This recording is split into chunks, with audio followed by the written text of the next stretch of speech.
I showed up to my wife's law school graduation party that I paid for, only for the venue to be closed. I called my wife. She said the party ended 2 hours ago. I guess I didn't want you there. Then I saw my wife's post on her social media thanking her office lover for sponsoring her education. So I walked away quietly, canceled every payment, and sold my 90% stake in her new boyfriend's company, $157 million worth. Minutes later, my phone lit up with 156 missed calls and someone showed up at my door. So there I was, cruising down Fifth Avenue in my Tesla Model S, feeling pretty damn good about myself. Tonight was supposed to be the night, Leah's law school graduation party at that swanky venue in downtown Manhattan that cost me more than most people's annual salary. 48 grand for one night, plus premium everything, because my wife had champagne tastes and zero understanding of budgets. Not that it mattered to me. Hell, I'd have paid double just to see her face light up when she walked into that place. The jazz trio she'd handpicked was probably warming up right about now, and the catering team was likely putting the finishing touches on those ridiculous gold-leafed appetizers she'd insisted on. "It's a once-in-a-lifetime celebration," she'd said, batting those gorgeous brown eyes at me. "We need it to be perfect." And like the lovesick fool I apparently was, I'd nodded and pulled out my black Amex without hesitation. Traffic was surprisingly light for a Friday evening in Manhattan, which should have been my first red flag. Usually, getting to downtown venues during peak hours is like trying to navigate through molasses while being attacked by angry cab drivers. But tonight? Smooth sailing. Almost too smooth, if you catch my drift. I pulled up to the venue and immediately knew something was off. The place was darker than my ex-mother-in-law's soul. No valet, no warm lighting spilling onto the sidewalk. No sounds of celebration echoing from inside, just silence and shadows. My gut started doing this annoying little dance it does when things are about to go sideways. I parked and walked up to the main entrance, my Italian leather shoes clicking against the pavement like a countdown timer. The doors were locked tight. Not just we're running late locked, but nobody's been here for hours locked. I pressed my face against the glass, cupping my hands to block out the streetlight glare. Empty. Completely, utterly, soul-crushingly empty. My phone was already in my hand before my brain fully processed what I was seeing. Speed dial number 1, Leah. Straight to voicemail. Her voice, all bright and cheerful. "Hi, you've reached Leah. I'm probably too busy being awesome to answer right now, so leave a message and I'll get back to you when I can." Even her voicemail was cocky. I should have seen the warning signs years ago. I tried again. And again. On the 4th attempt, she finally picked up. "Oh, hey babe." Her voice was light, almost musical. There was background noise, laughter, clinking glasses, the kind of sounds you'd expect from a party in full swing. "Leah, where are you?" "I'm at the venue and it's completely dark. The doors are locked." A pause. Then that laugh, the one I used to think was adorable, but now sounded like nails on a chalkboard. "Oh, the party ended 2 hours ago. I guess I didn't want you there." The words hit me like a freight train carrying a cargo of what the actual hell? "What do you mean you didn't want me there? I paid for the entire thing." "I know. And it was beautiful. Everyone had such a wonderful time. The jazz trio was perfect, by the way." "Great choice." Her voice was so casual, so matter-of-fact, like she was discussing the weather or commenting on a nice restaurant meal. "Leah, this is insane. You can't just..." Click. She hung up on me. Actually hung up, like I was some telemarketer trying to sell her extended warranty coverage on a car she didn't own. I stood there on the sidewalk, staring at my phone like it had personally betrayed me. Cars were whooshing by, people were walking past with their Friday night plans, and the city was humming along like nothing had happened. But my world had just tilted off its axis. That's when I made my second mistake of the evening. I opened Instagram. There it was, posted just 45 minutes ago. Leah in that champagne gold dress I bought her last month from some boutique in Soho that charged more per square inch of fabric than NASA spends on heat shields. She looked absolutely stunning, I'll give her that. Her dark hair was perfectly styled, her makeup was flawless, and she was glowing with happiness. She was also kissing Dominic Kane. Dominic Kane, her senior partner at the law firm. The guy she'd talked about constantly for months. Oh, Dominic thinks this and Dominic suggested that, and Dominic is such a brilliant legal mind. I'd started calling him Dominic this, Dominic that in my head months ago because his name came up in every damn conversation. But here's the real kicker, the caption under the photo. "Couldn't have done it without you, my sponsor through law school," red heart emoji. My sponsor. My sponsor. I'd paid every penny of her tuition for 3 years. I'd covered her rent, her car payments, her shopping sprees, her girls' trips to Miami and Napa Valley. I'd been her walking ATM for our entire relationship, and she was thanking Dominic for sponsoring her through law school, the guy who'd probably never paid for anything more expensive than her Starbucks order. My grip on the phone tightened until I could hear the case creaking. The blood was rushing in my ears, and for a second, I thought I might actually pass out right there on the sidewalk. This wasn't just betrayal. This was humiliation served ice cold with a side of public embarrassment. Everyone who mattered to her had been at that party. Her law school friends, her colleagues, probably half the legal community in Manhattan, and they all thought Dominic was her sugar daddy. The comments were already rolling in. Heart eye emojis, congratulations, people tagging their friends to come see the gorgeous couple. One comment made my stomach drop even further. Finally. We were wondering when you two would make it official. You're perfect together. Finally? They'd been wondering? How long had this been going on? I scrolled through more photos from the party. There was Leah giving her speech, the speech I'd helped her write, by the way, thanking everyone for their support. There was the cake cutting ceremony with that ridiculously expensive custom cake I'd ordered from that fancy bakery in Brooklyn. There were group shots of her law school friends, candid photos of the jazz trio playing, pictures of people dancing and laughing and having the time of their lives at my expense. Literally. And in every single photo where couples appeared, there was Leah with Dominic, his arm around her waist, her hand on his chest, both of them looking like they'd stepped out of some romantic movie about successful young lawyers falling in love over case files and late-night coffee runs. I turned away from the locked venue without another word. There was nothing left to say, nothing left to see. The party was over in more ways than one. Walking back to my car, I felt something shift inside me. The hurt was still there, raw and burning, but underneath it was something colder, something calculating. Leah thought she was so clever, pulling off this little switcheroo. She thought she could just erase me from her success story and replace me with her new boyfriend like I was some inconvenient footnote in her biography. But here's what my dear wife didn't know, and what was about to become very, very important. I don't just throw money around randomly. Every dollar I spend, every investment I make, every financial decision that affects my life gets documented, tracked, and recorded with the precision of a Swiss watchmaker. And Dominic Kane? Well, let's just say that our connection ran a lot deeper than Leah realized. The drive back to my apartment was a blur of red lights and rage-induced tunnel vision. I barely remember navigating through Manhattan traffic, which is saying something because usually driving in this city requires the focus of a neurosurgeon and the patience of a monk. But tonight, I could have been driving blindfolded through a demolition derby and I wouldn't have noticed. My building's doorman, Carlos, gave me his usual friendly wave, but I could see the concern creep across his face when he got a good look at me. Evening, Mr. Thompson. Everything all right? Just peachy, Carlos. Living the dream.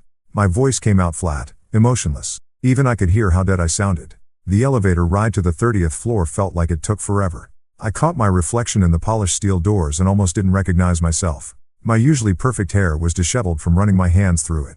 My tie was crooked, and my eyes had this hollow look that reminded me of those shell-shocked soldiers you see in war documentaries. But as soon as I walked through my front door and saw my apartment, the one I'd bought and paid for and decorated according to my own damn taste, something inside me started to solidify. This wasn't over. Not by a long shot. The place was exactly as I'd left it this morning. Immaculate, organized, and completely under my control. Floor-to-ceiling windows offered a breathtaking view of Central Park, where the city lights twinkled like expensive jewelry scattered across black velvet. The modern furniture was all clean lines and quality materials. None of that fussy antique stuff Leah had been pushing for. It would add character, she'd said. Yeah, well, turns out she was the one lacking character. I poured myself 3 fingers of Macallan 25, the good stuff I usually save for closing major deals, and headed straight for my home office. This room was my sanctuary, my fortress of solitude, my command center. Everything in here was exactly where it should be, arranged with the kind of obsessive precision that had made me successful in the first place. The desk was a thing of beauty, reclaimed walnut from some 19th century barn in Vermont, custom built by a guy in Brooklyn who charged more per square foot than most Manhattan apartments. My laptop sat open in the exact center, flanked by 2 matching monitors and a sound system that cost more than most people's cars. The bookshelf held my collection of business biographies, investment guides, and legal texts that I actually read, unlike some people who just posed with them for Instagram photos. But the real star of the show was sitting in the bottom drawer of my desk, locked away like the precious thing it was, my black leather primary assets binder. I pulled it out and set it on the desk with the reverence usually reserved for religious artifacts. This baby contained 3 years of meticulous record-keeping. Every transaction documented with obsessive detail, bank statements, wire transfer receipts, tuition invoices, rent payments, credit card statements, a complete financial autobiography of my relationship with Leah. See, here's the thing about me that Leah never quite understood. I don't do anything halfway. When I love someone, I love them completely, totally, with every fiber of my being. And when I support someone financially, I document every goddamn penny because that's what smart businessmen do. You keep records, you cover your ass, you make sure you can prove exactly what happened if things go sideways. And boy, had things gone sideways tonight. I opened the binder and started flipping through the pages. Each one a reminder of just how generous I'd been. Law school tuition, $180,000 over 3 years, not including books, supplies, and all those study abroad programs she just had to attend. Monthly rent for her apartment in the village, $4,200 for 36 months. Car payments on that BMW she'd claimed was essential for networking, another $800 monthly. Shopping allowances, vacation expenses, restaurant bills that could feed a small village in most countries. The numbers were staggering, even to me. I'd been Leah's personal Bank of America, dispensing cash with the generosity of a drunken lottery winner. And she'd repaid me by making out with her boss at a party I'd funded, then publicly crediting him as her sponsor. But here's where it gets interesting, and where Leah's complete ignorance of my business dealings was about to bite her in her perfectly sculpted ass. About 18 months ago, she'd come to me with this sob story about Dominic. Poor guy was struggling to get his legal consulting firm off the ground. He had big dreams but no capital.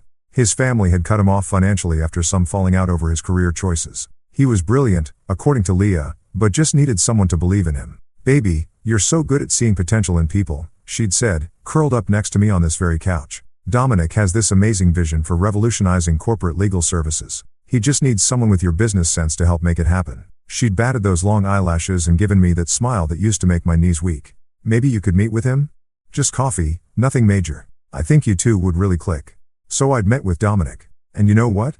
The guy actually was brilliant. His business plan was solid, his market analysis was spot on, and his projections were realistic. Kane Dynamics had real potential to disrupt the traditional corporate law model. The problem was, he needed serious capital to make it happen. Way more than a simple loan or investment from friends and family. That's when I'd made my move. I'd offered to fund Kane Dynamics completely. Full startup capital, operational expenses, office space, employee salaries, marketing budget, the whole 9 yards. In exchange, I wanted 90% ownership of the company. Dominic would retain 10% and serve as CEO, but I would be the majority shareholder with full voting control. It was a fair deal, more than fair, actually. Most venture capitalists would have demanded 95% for that level of investment. But I'd liked the guy, and more importantly, I'd wanted to make Leah happy by helping her friend. The paperwork was airtight, drawn up by the best corporate lawyers money could buy.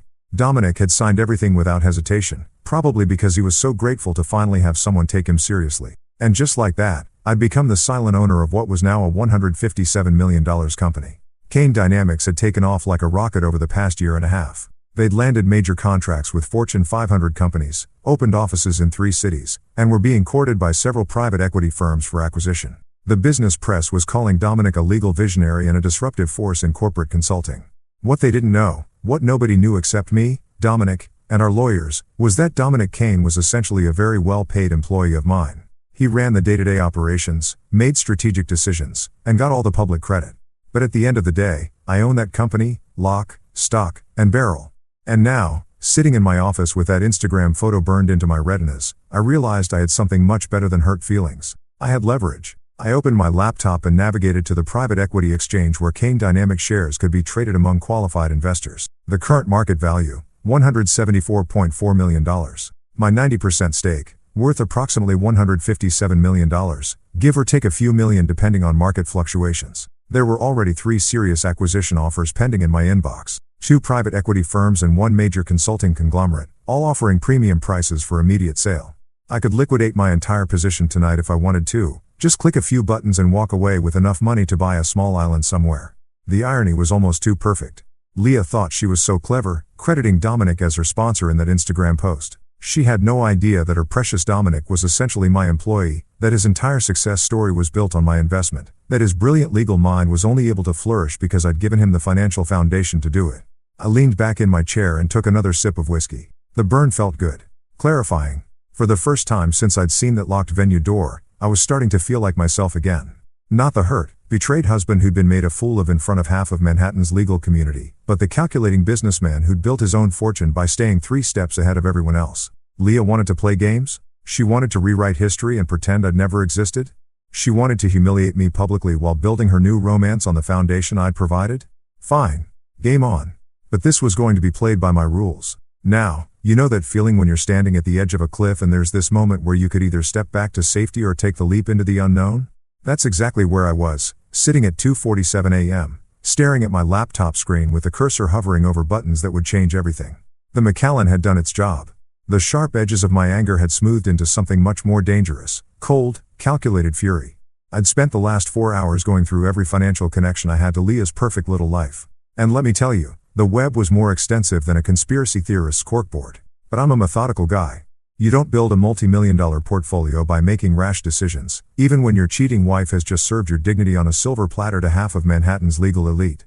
So I started small, with the arteries that fed her lifestyle, before moving on to the major organs. First up, the graduation party vendors. My fingers flew across the keyboard as I logged into my business banking portal. The venue payment? Cancelled, with the dispute filed citing services not rendered as agreed. The catering company? Same treatment. The jazz trio she'd handpicked? Their check was getting stopped faster than a teenager trying to use a fake ID at a liquor store. Now, technically, the services had been rendered, just not to me, since I'd apparently been persona non grata at my own wife's celebration. But that's the beautiful thing about contract law, there's always an out if you know where to look. The venue contract specifically stated that the event was for Mr. and Mrs. Thompson's celebration, and since Mr. Thompson hadn't been invited, the terms had been materially breached. I could practically hear the phone calls that would be happening in a few hours. Venue managers scrambling to explain to their bosses why they'd hosted a party without getting paid. Caterers wondering how they were going to explain the bounce check to their suppliers. The jazz trio probably wouldn't even notice until they tried to deposit their payment next week, but when they did, it was going to be a fun conversation. Next on the chopping block, Leah's corporate American Express card. This one was particularly satisfying because I'd set it up as an authorized user account under my primary business credit line.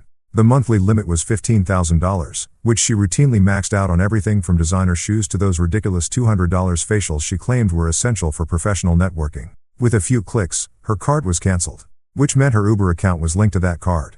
Her seamless orders, her Amazon Prime shopping sprees, her monthly subscription to that boutique gym in Soho where she did more socializing than working out, all of it was about to come to a screeching halt the next time she tried to make a purchase. Then came the big one, her final semester tuition reimbursement. See, here's something most people don't know about law school financing.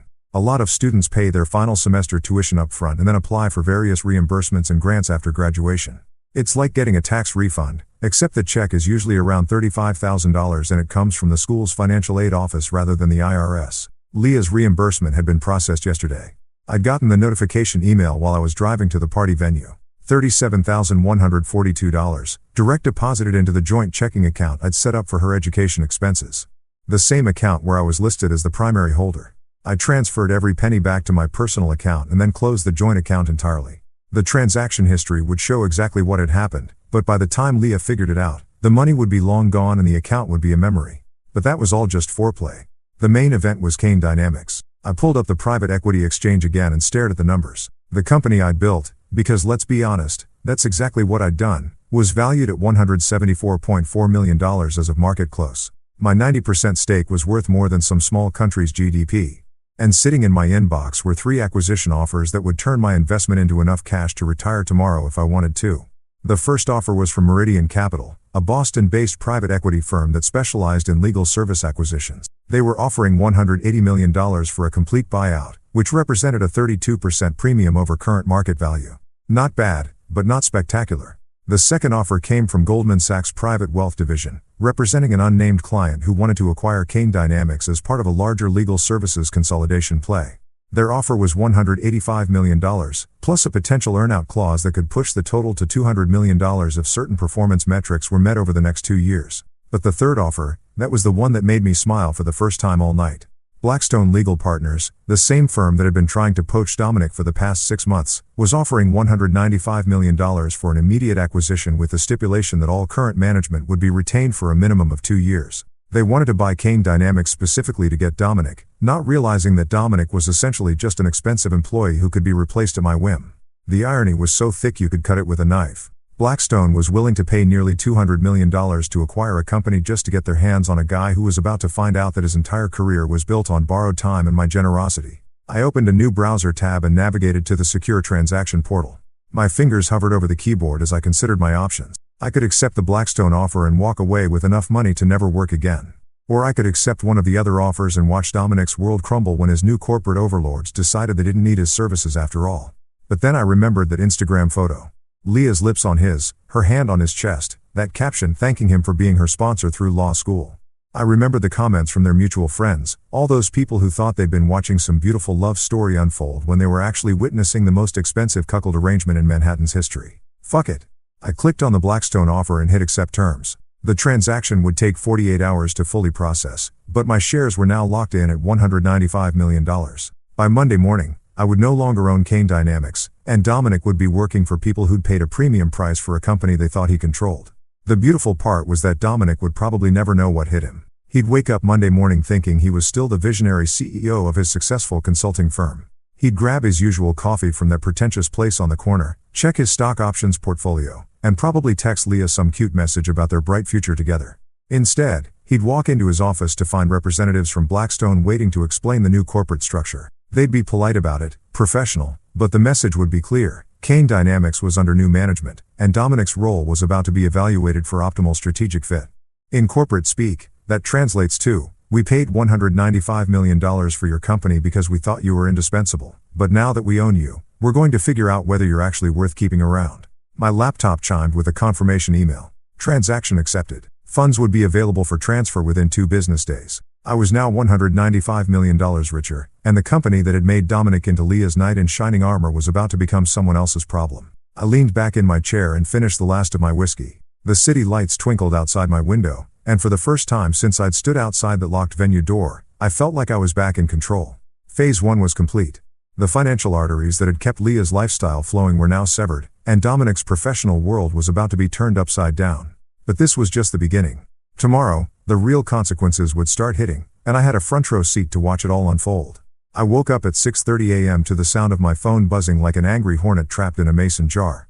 Even in my half-asleep state, I knew exactly what was happening. The chickens were coming home to roost, and apparently they were pissed off about the accommodations. My phone screen looked like Times Square on New Year's Eve.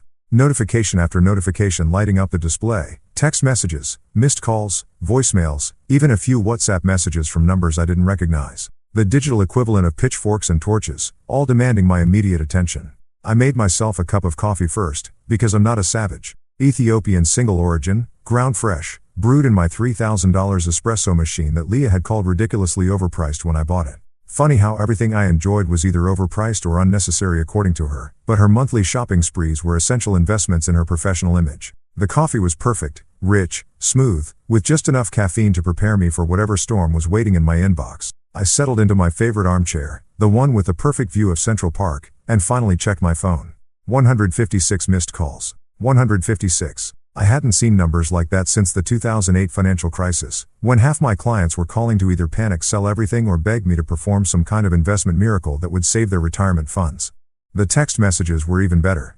A beautiful cascade of desperation, confusion, and barely contained panic that read like a masterclass in actions have consequences. 101. Leah had sent 47 messages between 3 a.m. and 6 a.m. They started out confused. "Babe, my card got declined at the pharmacy. Can you check on that?" Progressed through anger. "This is ridiculous. I need my medications and my card isn't working." And ended up in full-blown panic mode. "Call me back right now. Something is seriously wrong with all my accounts and I need you to fix this immediately." The progression was beautiful to watch. You could practically see the exact moment when she realized this wasn't some computer glitch or banking error. The timestamp on message 32 was 4:47 a.m., probably right around when she called her bank and discovered that her account had been closed by the primary account holder. That would be me, in case anyone was keeping score.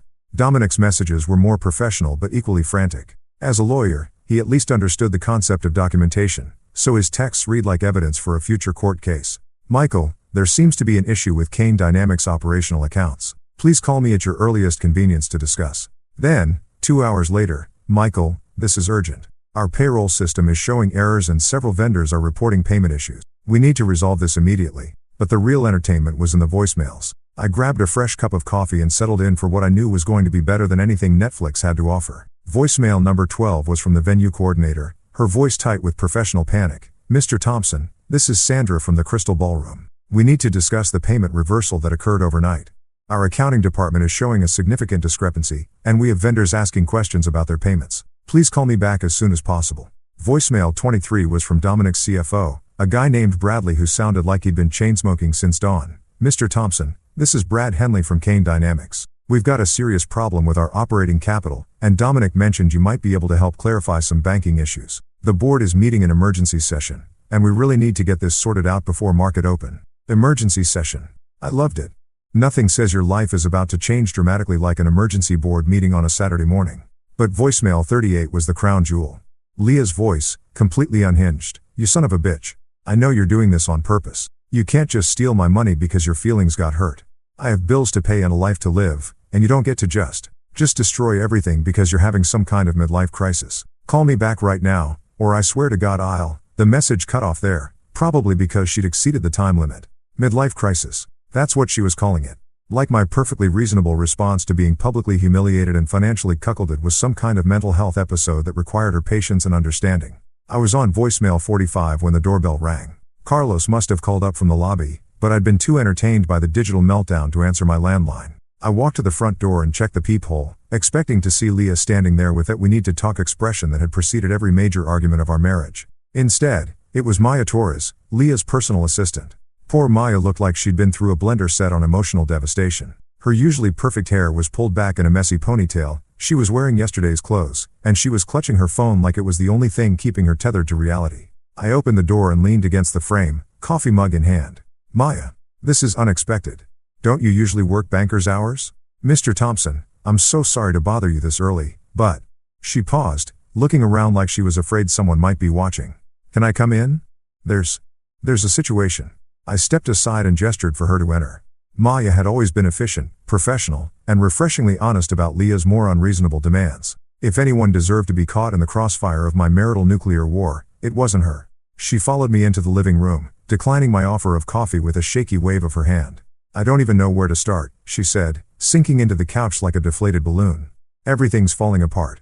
"Define everything," I said, settling back into my chair with the casual interest of someone watching a nature documentary about predators. The graduation after-party got shut down halfway through last night because the venue's check bounced. People were still dancing when security came in and told everyone they had to leave. Leah was mortified. I mean, absolutely mortified. Some of the partners from her firm were there, and they had to watch her get escorted out by building security.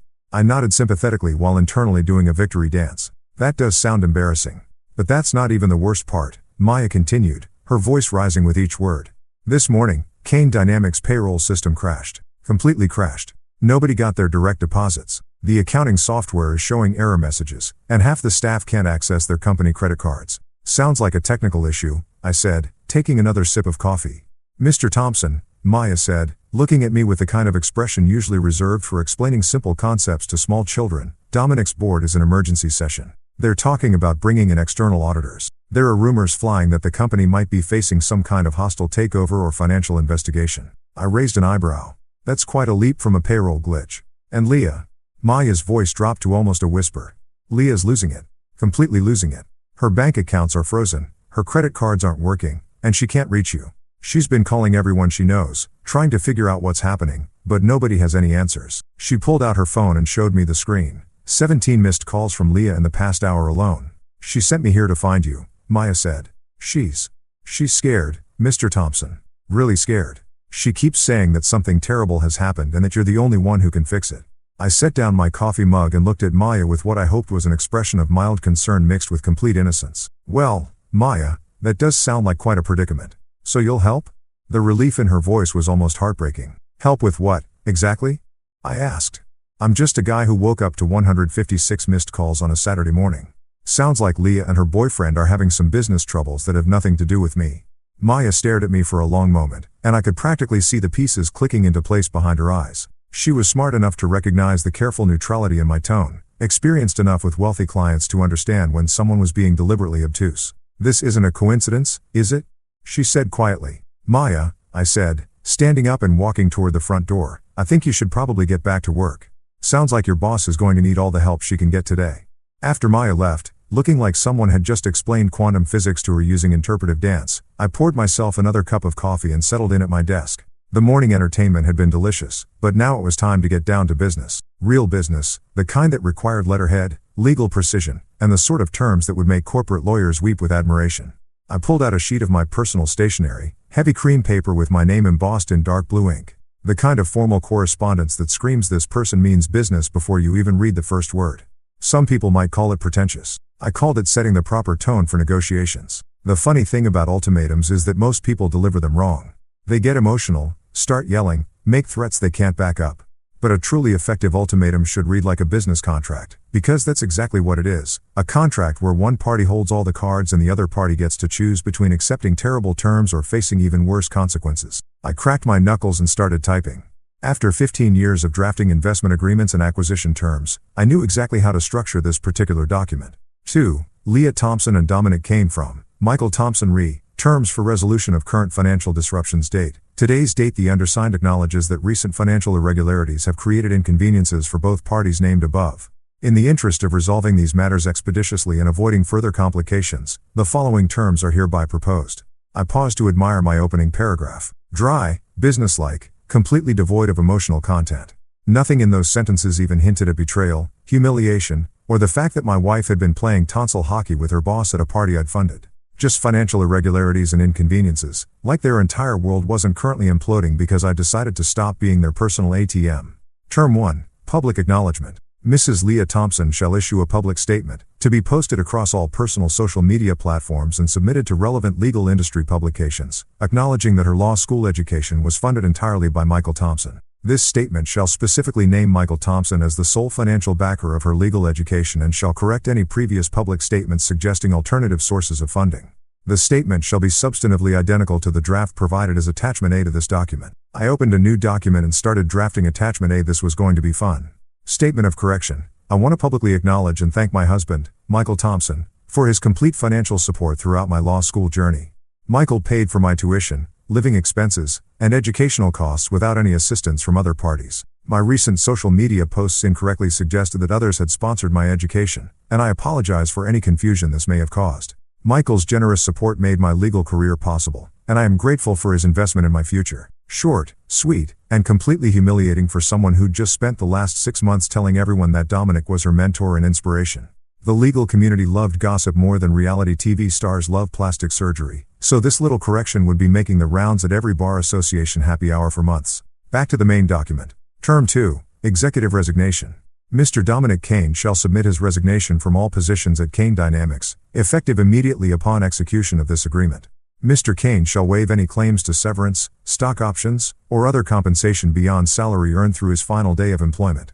Mr. Kane shall cooperate fully with transition activities as directed by the company's new ownership structure. I allowed myself a small smile at that last bit. Dominic would probably spend hours trying to figure out what new ownership structure meant. By the time he figured it out, he'd be updating his LinkedIn profile with seeking new opportunities in legal consulting. Term 3. Marital asset protection. Mrs. Leah Thompson hereby waives any claims to marital property, business interests, or other assets acquired during the marriage by Michael Thompson. This includes, but is not limited to, investment portfolios, real estate holdings, business equity, and intellectual property. Mrs. Thompson acknowledges that these assets represent Michael Thompson's separate property and shall make no claims for division, support, or compensation related to these holdings. This was the big one. Under New York's equitable distribution laws, Leah could theoretically claim half of everything I'd acquired during our marriage. But that was only if she wanted to drag things through divorce court while I systematically dismantled every financial structure that supported her lifestyle. The smart play was to waive her claims now and avoid the scorched earth litigation that would leave us both poorer and angrier. Term 4. Non-disclosure agreement. Both parties shall execute comprehensive non-disclosure agreements prohibiting public discussion of Michael Thompson's business activities, investment decisions, or personal affairs. This includes, but is not limited to, social media posts, interviews, casual conversations with third parties, and any other forms of public or private communication that reference Michael Thompson in any context. I wanted them both to disappear from my life completely. No more Instagram posts tagging me in couple photos. No more casual mentions at networking events. No more "oh, Michael thinks this" or "Michael suggested that" in their professional conversations. They could go build their new life together, but they'd be doing it without using my name as their social currency. Term 5. Enforcement and consequences. Any violation of these terms shall result in immediate legal action seeking full monetary damages, injunctive relief, and complete asset clawback of all funds previously provided to either party. Michael Thompson reserves the right to pursue all available legal remedies, including but not limited to civil litigation, asset forfeiture proceedings, and criminal referrals where applicable. The stick to go with a carrot. In other words, play by my rules or I'd spend the next 5 years and a significant portion of my considerable wealth making their lives a legal nightmare that would make Dante's Inferno look like a spa vacation. I printed the document on my personal letterhead, then printed a second copy for my records. The terms were harsh but fair. Or at least they were as fair as I was feeling toward a cheating wife and her boyfriend who'd been living off my generosity while planning their romantic future together.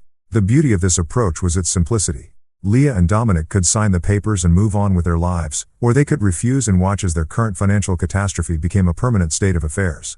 I wasn't asking for anything unreasonable, just public acknowledgement of reality, professional consequences for Dominic's poor judgment, and legal protection for my own assets. I folded the documents carefully and placed them in a manila envelope, along with a cover letter explaining that they had 24 hours to respond.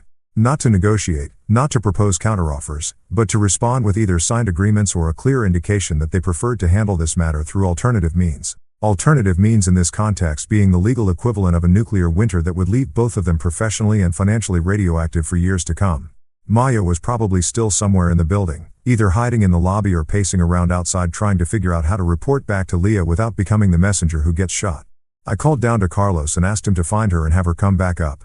She knocked on my door 15 minutes later, looking even more frazzled than when she'd left. "Mr. Thompson? Carlos said you wanted to see me again?" I handed her the envelope. "I need you to deliver this to Leah in person. Not by email, not by text, not left with a doorman or assistant. Hand-delivered, with confirmation that she's read and understood the contents." Maya took the envelope like it might explode in her hands. "What is it?" "A solution to her current problems," I said, along with some very reasonable terms for resolving this situation. "She has 24 hours to respond. And if she doesn't respond?" I smiled, the kind of smile that venture capitalists use when explaining to startup founders why their company is being dissolved. "Then she'll discover that her current problems were just the opening act. The main show hasn't even started yet." I spent the rest of Saturday doing exactly what I'd been planning to do before my life imploded on Friday night, absolutely nothing productive. I ordered Thai food from that place on the Upper West Side that charges $40 for pad Thai but makes it so good you'd sell your grandmother's jewelry to get another order. I binge-watched the entire second season of some Netflix show about billionaires behaving badly, which, given my current circumstances, felt like a documentary about my weekend. Around 7 p.m., I opened a bottle of Barolo that I'd been saving for a special occasion. Originally, I'd thought that special occasion might be Leah's first big case win, or maybe a romantic anniversary dinner. Turns out the special occasion was celebrating the systematic destruction of my cheating wife's financial security. Life's funny like that.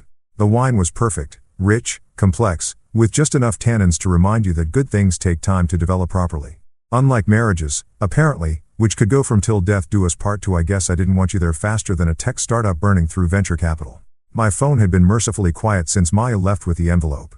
Either Leah was taking her time reading my terms, or she was holed up somewhere having the kind of emotional breakdown that requires multiple boxes of tissues and at least one friend willing to listen to 3 hours of "but I don't understand how this happened" on repeat. I was halfway through the bottle and contemplating whether to order dessert from that overpriced gelato place when my building's front desk called. "Mr. Thompson, there's a Mrs. Thompson here to see you. Should I send her up?" Of course there was. I'd been wondering when she'd finally work up the courage to face me directly instead of sending her assistant to do reconnaissance missions. "Send her up, Carlos." "Thanks." I didn't bother changing clothes or tidying up the apartment. If Leah wanted to have this conversation, we were going to have it on my terms, in my space, with me holding all the cards. Besides, she'd seen me in sweatpants and a Harvard Business School t-shirt before, though, admittedly, those previous occasions hadn't involved me systematically dismantling her entire financial support structure. The knock on my door came exactly 4 minutes later, just enough time for the elevator ride and a brief moment of hesitation in the hallway while she worked up her nerve. I opened the door and got my first look at my wife since she'd decided to credit her boyfriend as her law school sponsor. She looked like absolute hell. Her usually perfect hair was hanging loose and unwashed, with the kind of greasy limpness that comes from spending too much time lying in bed staring at the ceiling. The designer makeup she never left the apartment without was completely absent, leaving her face pale and puffy around the eyes. She was still wearing yesterday's clothes, that same champagne gold dress from the Instagram photo, except now it was wrinkled and stained with what looked like coffee or wine or possibly tears. "Can I come in?" she asked, her voice barely above a whisper. I stepped aside without saying anything. What was there to say? "Welcome to the consequences of your actions? Gee, you look like someone who just discovered that financial security isn't guaranteed." Sometimes silence is more devastating than any clever comeback. She walked into the living room like someone navigating a minefield, glancing around at the apartment she'd lived in for 3 years as if she'd never seen it before. Maybe she was finally noticing that every piece of furniture, every piece of art, every expensive gadget had been bought with my money. Or maybe she was just trying to figure out how to start a conversation with the husband she'd publicly humiliated less than 24 hours ago. "I got your document," she said, sinking onto the couch where she'd cuddled with me countless times while planning our future together. Back when I thought our future involved growing old together instead of growing apart via Instagram posts. "I figured you had, considering you're here instead of at Dominic's place." I stayed standing, leaning against the window with my wine glass. Power dynamics matter in negotiations, and I wanted her looking up at me for this conversation. "Michael, I need you to understand something." She was using her lawyer voice, the calm, reasonable tone she'd practiced for closing arguments and client meetings. What happened at the party? It wasn't supposed to hurt you. I nearly choked on my wine. It wasn't supposed to hurt me? You threw a graduation party that I paid for, didn't invite me, made out with your boss in front of everyone we know, and then publicly credited him for funding your education. But somehow this wasn't supposed to hurt me? She paused, running her hands through her unwashed hair. I didn't want you there with my friends. Your friends, I repeated the words like I was trying to understand a foreign language. The same friends who've been eating at restaurants I paid for, drinking wine I bought, celebrating accomplishments that I funded? It's not like that. Then explain to me what it is like, Leah. Because from where I'm standing, it looks like you've been running a 3-year con where you let me pay for your entire life while you planned your exit strategy with Dominic. She stood up abruptly, pacing toward the kitchen like a caged animal. You don't understand the pressure I was under. Do you know what it's like being the wife who can't afford anything on her own? Having everyone know that my husband pays for everything? So your solution was to pretend that your boyfriend pays for everything instead? He's not my boyfriend. The words came out sharp and defensive.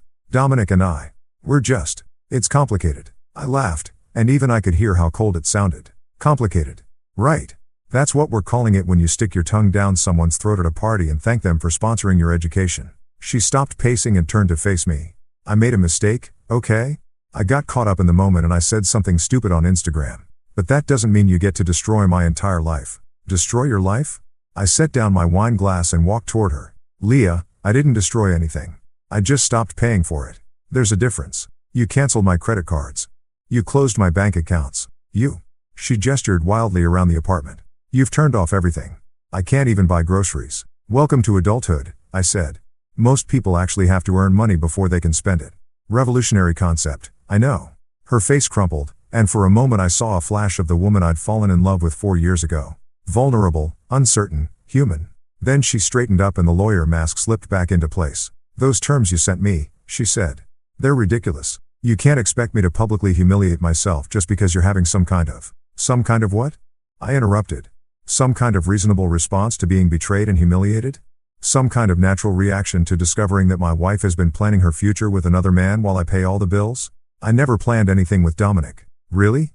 Because that Instagram post sure made it sound like you two have been quite the team. Couldn't have done it without you, my sponsor through law school. Heart emoji. Pretty clear messaging there, counselor. She was crying now, ugly tears that streaked down her cheeks and dripped onto that champagne gold dress. I felt overshadowed by you. Like I couldn't have any success that was really mine. Like everything I accomplished was just because of your money. And so you decided to give the credit to Dominic instead? I didn't mean for it to happen like this. But it did happen like this. I walked back to the window, looking out at the city lights that sparkled like scattered diamonds. You made choices, Leah. You chose not to invite me to your party. You chose to kiss Dominic in front of everyone. You chose to thank him publicly for something I paid for. And now you get to live with the consequences of those choices. She followed me to the window, standing close enough that I could smell her perfume mixed with the scent of desperation and regret. Michael, please. I know I screwed up, but we can fix this. We can go to counseling. We can work through this together. You don't have to burn everything down. I turned to look at her, this woman I'd loved enough to support completely, to invest in totally, to trust with my heart and my wallet. Those terms in the envelope aren't negotiable, Leah. You sign them, or you learn what life looks like when I'm not subsidizing it. And if I sign them? What then? Then you and Dominic can build whatever life you want together. Just not with my money, and not with my name attached to your success story. She stared at me for a long moment, probably trying to figure out if I was bluffing. I wasn't.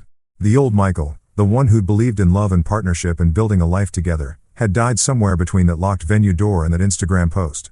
The new Michael was a businessman first, and businessmen don't make deals with people who've already proven they can't be trusted. 24 hours, I said quietly. Sign the papers or find out what the alternative looks like. Monday morning arrived with the kind of crisp autumn air that makes Manhattan feel like the center of the universe. I chose my outfit carefully, navy Tom Ford suit, Italian leather shoes that cost more than most people's rent, and a tie that whispered I own this room without having to shout about it. Today wasn't just about business, it was about making a statement that would echo through the financial district for months.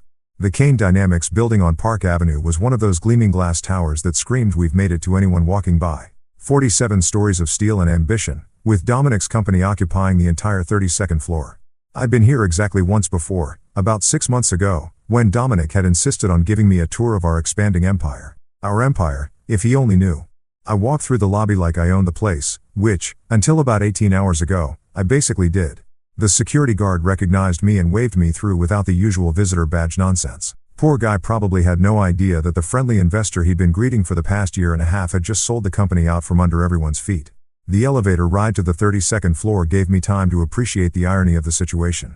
When I'd first invested in Kane Dynamics, Dominic had been working out of a WeWork space in Brooklyn, sharing a conference room with a startup that made artisanal dog treats and another company that was trying to revolutionize the sock industry. Now he had a corner office with floor-to-ceiling windows and a view that probably cost more per square foot than some people's entire apartments. All thanks to my money. All about to become someone else's problem. The reception area was buzzing with the kind of nervous energy that happens when rumors start flying and nobody knows which way the wind is blowing. I could see clusters of employees having hushed conversations by the coffee machine, and at least 3 people were frantically typing on their phones like they were texting their resumes to headhunters. Mr. Thompson. The receptionist, a young woman named Jessica who'd always been unfailingly polite, looked relieved to see me. Thank goodness you're here. Mr. Kane has been trying to reach you all weekend. I'm sure he has, I said, checking my watch. Is the board meeting still happening? Yes, sir. Conference room A. They've been in there since 7 this morning. 7 a.m. on a Monday. That was desperation time, the kind of early meeting that happened when shit had hit the fan and everyone was scrambling to figure out which direction the pieces were flying.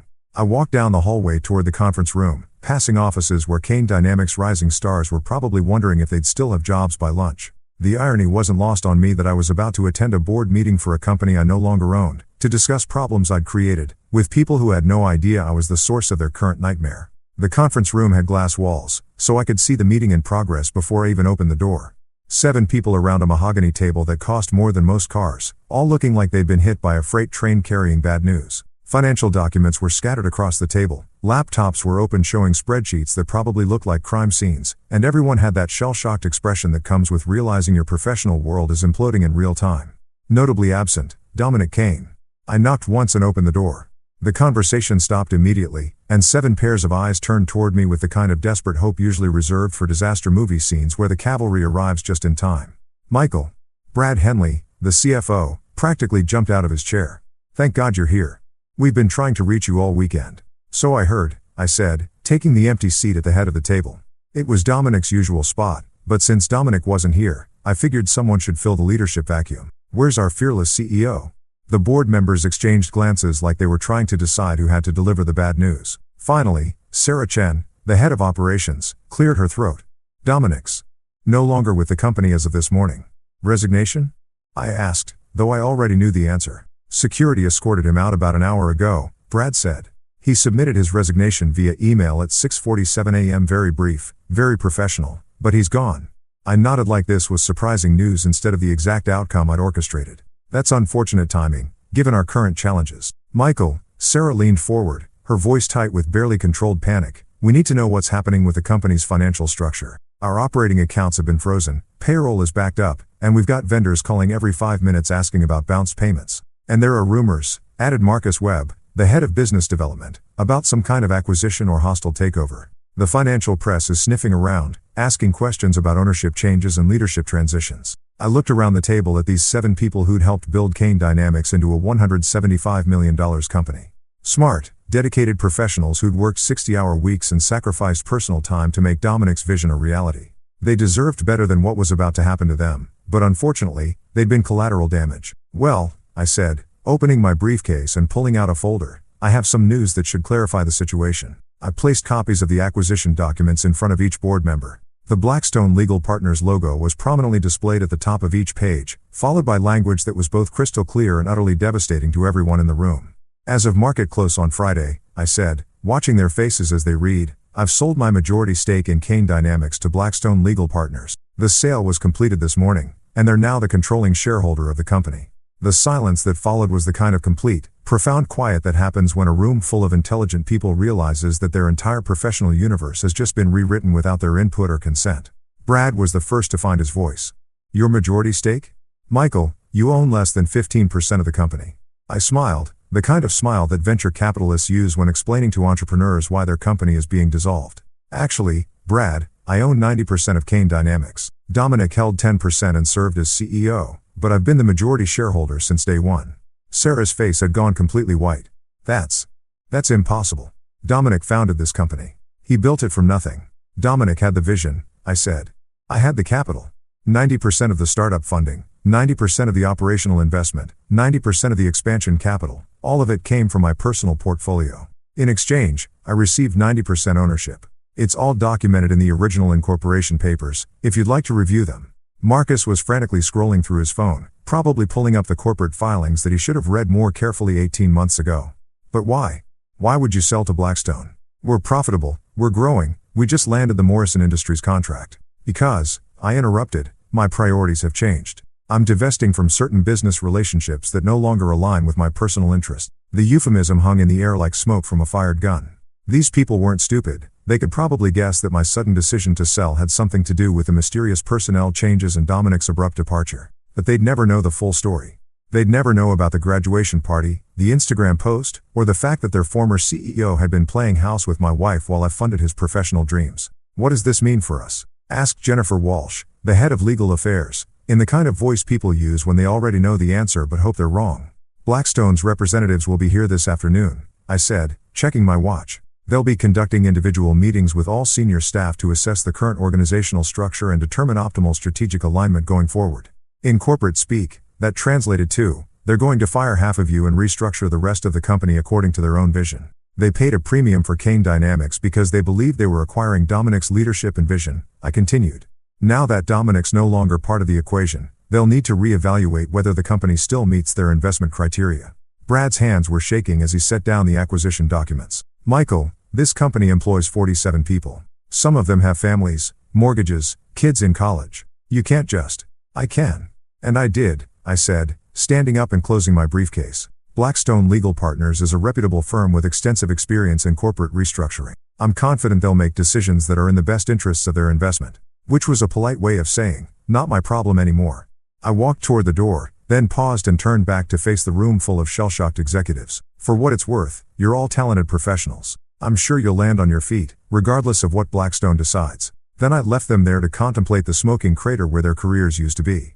2 weeks later, I was standing in a converted warehouse in Brooklyn, watching a 27-year-old coding prodigy explain why her legal tech startup was going to revolutionize how law firms handle research. The irony wasn't lost on me that I was back in the borough where Dominic had started Kane Dynamics, except this time I was looking at something that actually deserved my investment. The space was nothing like Kane Dynamics' polished Park Avenue offices. Exposed brick walls, concrete floors, and the kind of industrial lighting that made everything look like a hipster coffee shop. But there was energy here, the kind of focused intensity that happens when smart people are building something they actually believe in, rather than just trying to impress investors and climb corporate ladders. The problem with legal research, Ava Lynn was saying, gesturing toward a wall covered with whiteboards that looked like they'd been attacked by a caffeinated mathematician, is that it's still stuck in the 19th century. Lawyers are paying junior associates $300 an hour to do work that artificial intelligence could handle in minutes. I nodded, sipping coffee from a chipped mug that probably came from some thrift store in Williamsburg. The coffee was terrible, bitter, weak, and served at approximately room temperature. But I was more interested in what Ava was saying than the quality of her beverage service. Show me the demo, I said. Ava's eyes lit up like someone had just offered her unlimited funding and a lifetime supply of Red Bull. She practically bounced over to her laptop, which was connected to a massive monitor that dominated one wall of the workspace. Okay, so imagine you're working on a complex merger case, she said, her fingers flying across the keyboard. Traditional research would involve sending 3 junior lawyers to spend 40 hours combing through legal databases, precedent cases, and regulatory filings. They'd bill the client $36,000 for work that mostly involves keyword searches and document review. The screen filled with a clean, intuitive interface that looked nothing like the clunky legal databases I'd seen lawyers struggling with for years. Now watch this, Ava said, typing in a search query that would have taken those junior lawyers days to properly research. Results appeared instantly. Not just a list of cases and statutes, but an organized, weighted analysis of relevant precedents, complete with confidence ratings and strategic recommendations. The AI had sorted through thousands of documents, identified the most relevant materials, and presented them in a format that actually made sense. This is impressive, I said, and I meant it. I'd seen plenty of tech demos over the years, most of them promising to revolutionize industries that didn't particularly want to be revolutionized. But this was different. This solved a real problem that cost law firms millions of dollars annually. We're not trying to replace lawyers, Ava continued, clearly warming to her favorite subject. We're trying to make them more efficient.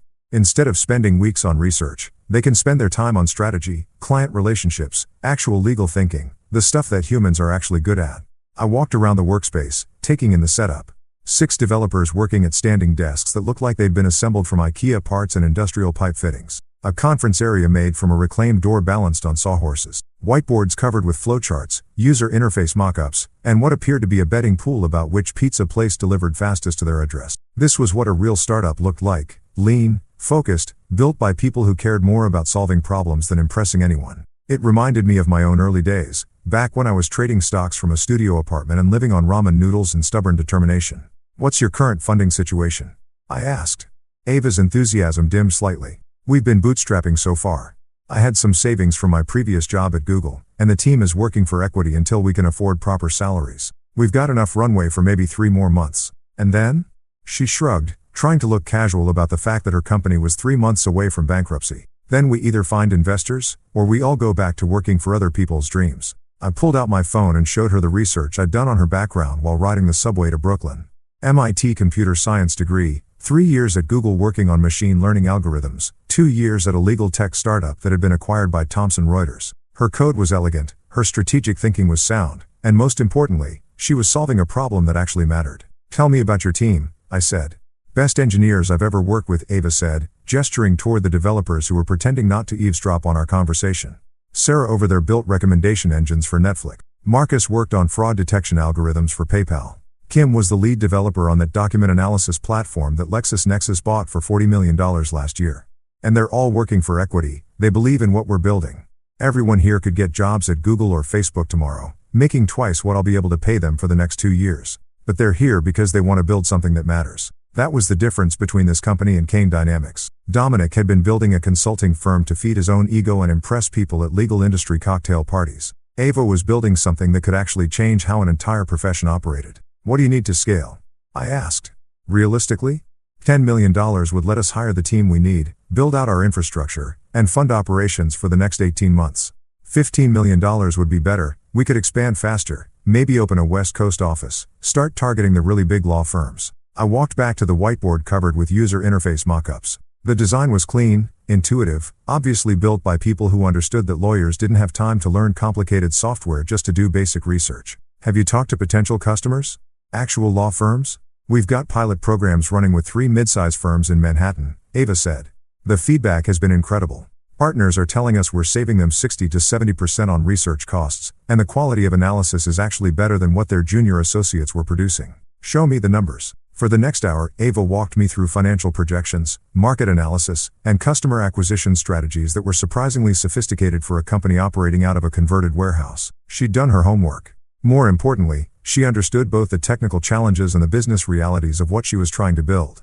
"The legal industry spends $12 billion annually on research and document review," she said, pulling up a slide that showed market size and growth projections. "If we can capture even 2% of that market, we're looking at a $240 million business." I closed my laptop and looked around the workspace one more time. 6 brilliant engineers working for equity and pizza, building something that could legitimately disrupt a multi-billion-dollar industry. It was exactly the kind of investment opportunity I'd been looking for my entire career. "Ava," I said, "what if I told you I could write you a check for $15 million right now? 45% equity, board seat, full operational control stays with you." Her face went through approximately 17 different emotions in the span of 3 seconds: shock, disbelief, excitement, suspicion, and finally cautious optimism. "I'd say you're either the best angel investor in New York, or you're running some kind of elaborate scam." I laughed, the first genuine laugh I'd had since that night outside the locked venue. "No scam. Just a guy who knows a good investment when he sees one."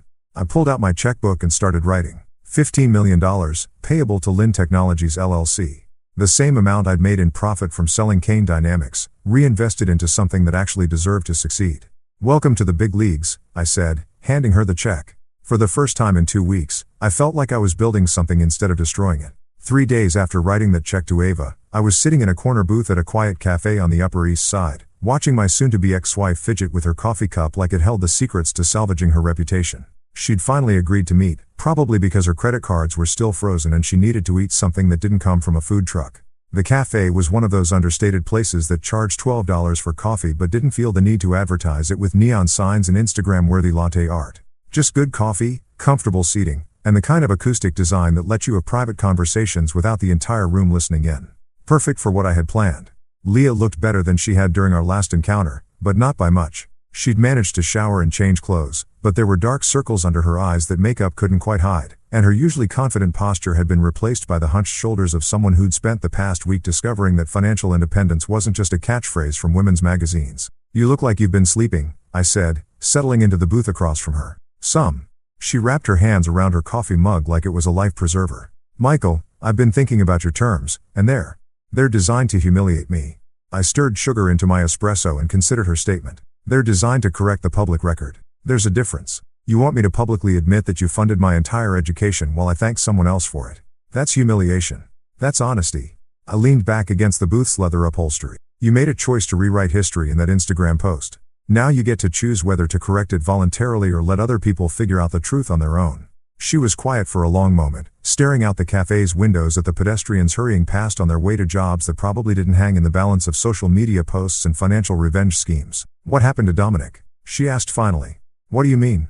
"He won't return my calls. His assistant says he's unavailable for the foreseeable future. His LinkedIn profile shows he's seeking new opportunities." "What did you do to him?" I almost felt bad for her. Almost.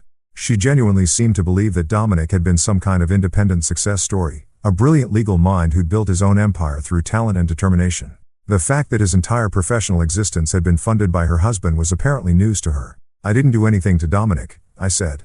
"I simply stopped doing things for him." "That's cryptic, even for you." "Kane Dynamics was my company, Leah. 90% ownership, fully documented, completely legal. Dominic was essentially a very well-paid employee who got to play CEO because I liked his business plan." The coffee mug slipped from her hands, clattering against the saucer. "That's impossible. The incorporation papers are public record. You're a lawyer, you know how to look these things up. But he built that company from nothing. He was working 18-hour days, making all the strategic decisions, landing all the major clients. With my money." I pulled out my phone and showed her the bank transfer records that I'd printed out for exactly this conversation. 18 months of operational funding, startup capital, expansion loans, office leases, all of it came from my investment portfolio. She stared at the documents like they were written in a foreign language. Why would you fund his company?" "Because my wife asked me to help her friend who was struggling to get his legal consulting firm off the ground. Remember that conversation? You said he was brilliant but just needed someone to believe in him." The color drained from her face as the pieces clicked into place. "Oh, God. So when you thanked him for sponsoring your education, you were essentially thanking him for spending my money on your tuition while I spent my money on his business. It's like a financial Russian nesting doll of irony." "Michael, I didn't know." "Of course you didn't know, because you never asked. You just assumed that your brilliant boyfriend had built his own empire, and you were happy to let everyone think he was your sugar daddy instead of me." She put her head in her hands, her shoulders shaking slightly. I wasn't sure if she was crying or just trying to process the magnitude of how badly she'd miscalculated the situation. "The public statement," I said, pulling a printed draft from my briefcase. "Let's go through it together and make sure we get the wording right." She looked up at me with red-rimmed eyes. "You're really going to make me do this? You're going to do this because it's the truth, and because the alternative is watching me spend the next 5 years proving in court that you committed fraud by misrepresenting the source of your educational funding to potential employers and professional contacts." I slid the draft across the table. "Read it out loud. I want to make sure it sounds natural." She picked up the paper with hands that were visibly shaking. "I want to publicly acknowledge and thank my husband, Michael Thompson, for his complete financial support throughout my law school journey. Michael paid for my tuition, living expenses, and educational costs without any assistance from other parties. My recent social media posts incorrectly suggested that others had sponsored my education, and I apologize for any confusion this may have caused. Michael's generous support made my legal career possible, and I am grateful for his investment in my future." "Too formal," I said. "It sounds like a hostage video. Try again, but make it sound like something you'd actually write." She looked at me like I'd asked her to recite the phone book in Mandarin. "How do you want me to make this sound natural?" "I'm publicly admitting that I lied about who paid for my law school education." "You're publicly correcting an error. There's a difference." For the next hour, we went through the statement line by line, adjusting the language until it sounded like something a person might actually post on social media rather than something dictated by a divorce attorney. The final version was shorter, more conversational, but still contained all the key admissions I needed on the record. "When does this go live?" she asked. "Tonight. Instagram, Facebook, LinkedIn, and you're going to email it to the legal industry publications that covered your graduation. Law Journal, American Lawyer, Legal Times, all of them. This is going to destroy my reputation. Your reputation was built on a lie. I'm just giving you the chance to correct it before someone else does the research and figures it out themselves." She folded the statement and put it in her purse like she was handling toxic waste. "And after this?" After I humiliate myself publicly and admit that my successful boyfriend was actually just spending my husband's money? After this, you and Dominic get to build whatever life you want together. Just not with my funding, and not with my name attached to your success stories." She stood up to leave, then paused. "For what it's worth, I really didn't mean for things to happen this way." "I know," I said, "but they did happen this way, and now we all get to live with the consequences." She walked out of the cafe without looking back, probably heading home to spend the rest of the day figuring out how to explain to her friends and colleagues why she was about to publicly contradict everything she'd told them about her relationship with Dominic. I ordered another espresso and checked my phone. Ava had sent me a text with photos from their office, the team celebrating their new funding with champagne that probably cost less than Leah's usual lunch. A real celebration, from people who'd actually earned something worth celebrating. By tomorrow morning, everyone in Manhattan's legal community would know the real story behind Leah Thompson's law school education. And for the first time in weeks, I was looking forward to reading the comments. 6 months later, I was standing in the sunlight streaming through the windows of my new apartment on the Upper West Side, drinking coffee that didn't cost $12, and feeling genuinely content for the first time in years. 2 bedrooms, hardwood floors, and absolutely zero marble countertops or designer furniture that screamed, "Look how much money I have." Just a normal place where a normal person might actually want to live. The divorce had been finalized 3 weeks ago, quick, clean, and exactly according to the terms I'd outlined in that envelope Maya had delivered what felt like a lifetime ago. Leah had signed everything without attempting to negotiate, probably because her lawyer had explained in very small words what would happen if she tried to fight a guy who documented every financial transaction with the obsessive precision of a Swiss accountant. She'd moved to Portland, of all places, working for some nonprofit legal aid clinic that helped low-income families with housing disputes. The irony wasn't lost on me that she'd gone from Manhattan corporate law to helping people who actually couldn't afford lawyers. Maybe getting her financial reality checked had given her some perspective on what real problems look like. She'd sent me a letter last month, handwritten, not typed, which was somehow more personal than anything she'd done in the last year of our marriage. "I finally understand the difference between prestige and worth," she'd written. "I'm sorry it took losing everything to figure that out." I'd folded the letter and put it in my desk drawer. Not as a keepsake, exactly, but as closure, proof that the woman I'd married was still in there somewhere underneath all the Instagram captions and professional networking. Dominic had landed on his feet, sort of. He was working for a mid-tier firm in Chicago, handling corporate compliance cases that probably bored him to tears after running his own company. His LinkedIn profile listed him as senior associate, which was corporate speak for former CEO who's now back to being someone else's employee. The legal press had moved on to other stories, but his name still occasionally came up as a cautionary tale about the dangers of rapid corporate expansion without proper financial backing. My phone buzzed with a text from Ava. "Just closed the Morrison Industries deal. $2.3 million annual contract. Drinks at 6? I smiled and typed back, "Absolutely. My treat." Lynn Technologies had become exactly what I'd hoped it would be when I'd written that check in the Brooklyn warehouse. They'd landed 12 major clients, opened offices in Boston and San Francisco, and were being courted by venture capital firms who wanted to lead their Series B funding round. Ava had been featured on the cover of Legal Tech magazine as one of the industry's 30 under 30 disruptors, and unlike certain other people I could mention, she'd actually earned the recognition. I spent my days now doing things that actually mattered. Guest lectures at Columbia Law School about the intersection of technology and legal practice, mentoring other startups that were trying to solve real problems instead of just chasing valuations, serving on the board of Lynn Technologies, and watching brilliant people build something that would outlast all of us. The apartment was quiet except for the distant sounds of the city going about its business. No designer furniture that cost more than cars. No art collections that existed solely to impress dinner party guests. No evidence of the life I'd built with someone who'd never really wanted to build anything with me at all. Just sunlight, good coffee, and the satisfaction of knowing that I'd won. Not because I'd destroyed Leah's financial security or ended Dominic's CEO career or forced them both to confront the reality of their choices. I'd won because I'd freed myself from a relationship that was built on transactions instead of trust, from supporting people who saw my money as an entitlement rather than a gift. I'd won because I was finally investing in things that deserved to succeed, working with people who wanted to build rather than just consume, living a life that belonged to me instead of performing in someone else's social media fantasy. My phone rang. Ava again. "Change of plans," she said. "The whole team wants to celebrate the Morrison deal. We're thinking that new rooftop place in Brooklyn. You in?" I looked around my normal apartment with its normal furniture and its complete absence of Instagram-worthy moments, and realized I couldn't think of anywhere I'd rather be than celebrating with people who'd actually earned their success. "I'm in," I said. "See you there." I grabbed my jacket and headed for the door, leaving behind the sunlight and the quiet and the satisfaction of a well-executed victory. Time to go celebrate with people who understood the difference between building something real and just looking successful online. 6 months ago, I'd thought my life was over when I stood outside that locked venue door. Turns out it was just beginning.